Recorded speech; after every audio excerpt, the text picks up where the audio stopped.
Αν θέλετε να καθαρίσετε το δέρμα σας και να μειώσετε τους φραγμένους πόρους, υπάρχει ένας απλός φυσικός τρόπος που μπορείτε να δοκιμάσετε στο σπίτι. Ο μαϊντανός χρησιμοποιείται στη φυσική περιποίηση για τον καθαρισμό του δέρματος και την απομάκρυνση των ρύπων. Και για να τον χρησιμοποιήσετε,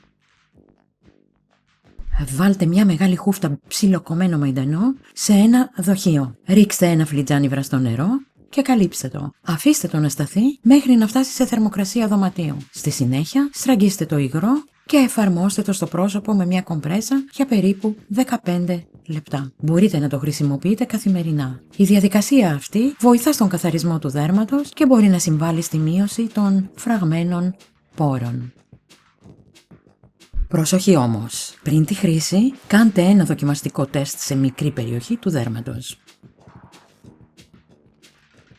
Στο κανάλι μας υπάρχουν αρκετά βίντεο ομορφιάς, αλλά και αναλυτικά βίντεο για τον μαϊντανό, μιας και αναφέρθηκε σε αυτό το βίντεο. Τους σχετικούς συνδέσμους θα τους βρείτε κάτω στην περιγραφή. Ρίξτε επίσης μια ματιά στα προτινόμενα βίντεο που ακολουθούν.